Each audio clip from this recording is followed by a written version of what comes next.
Hello, everyone, and welcome to today's episode of Quick Chess Lore. Today, we're going to be looking at a game between Viswanathan and Garry Kasparov, which a lot of you must know from this very famous video, a screen grab of which you can see on your screen. So, before we go into that video, let us look at how this game started. We have e4 by Vishy and c5 by Garry, knight f3, d6, and we have the open Sicilian and the knight of variation with a6. We have bishop to e3 by Vishy, knight g4. Vishy goes bishop to g5 and Garry immediately kicks Vishy's bishop and Vishy comes back to g3. We have bishop to g7 by Garry and bishop e2. Garry is going for it, but Vishy takes, bishop takes g4. We have bishop takes g4 by Garry, and Vishy plays the very ugly looking f3. We have bishop to d7 by Garry, bishop f2, knight c6. We have queen d2 by Vishy, and Garry is coming in. He goes knight e5. Vishy castles kingside in this position. Do you really do that if Garry Kasparov is the one attacking you? Who knows? Let's see. Garry goes for it. Garry goes g4. We have f4 by Vishy. Vishy doesn't want to open lines for Garry's rooks. We have knight to c4 by Garry with queen e2. Garry is coming in with his pieces, and we have e6. Garry is kicking away Vishy's knight. We have queen to a5 by Garry. We have we have queen e1 protecting the knight on b4. We have h4 by Garry. Garry is going for it. Bishop e3 by Vishy, h3. Vishy closes down the position with g3. We have knight to b5, rook d1 by Vishy, knight to c3. Vishy plays the move knight to d3 in this position. In case you're wondering, this rook is not really hanging because this queen hangs if the knight moves. So in this position, Garry plays the move queen to c7. In this position, Garry could have also played the move f5, but as a human, do you really open up lines to your king when the opponent's queen is looking directly at you? No, you don't. So Garry plays the move queen c7, and we have rook c1 by Vishy. Knight takes e4.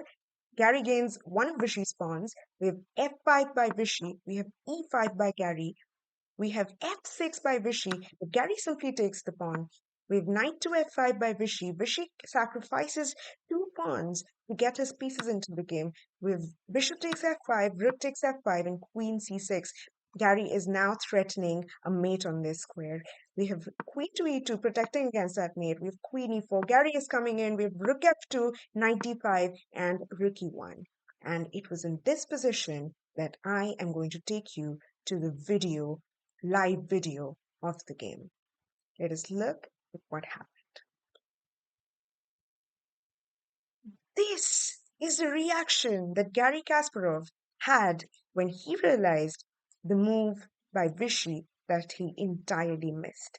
In this position, Garry played the move queen takes e3. He was just trying to exchange off pieces and after that play f5, lock in the rooks, start the game. But what he missed was that Vishy could just move his queen, capture on g4, and open an attack on Garry's queen.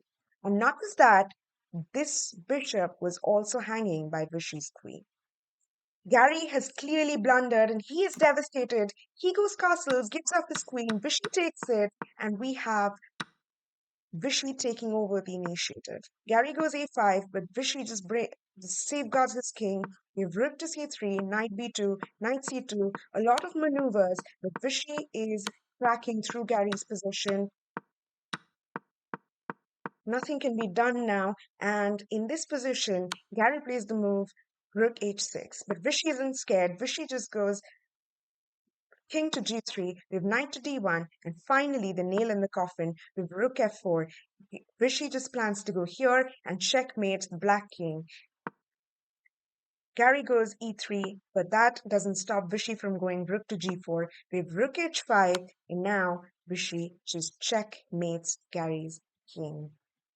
So that is how Garry Kasparov lost an almost winning game to Viswanathan Anand, and it led to those very famous expressions by Garry. Hope you liked this video. See you in the next one.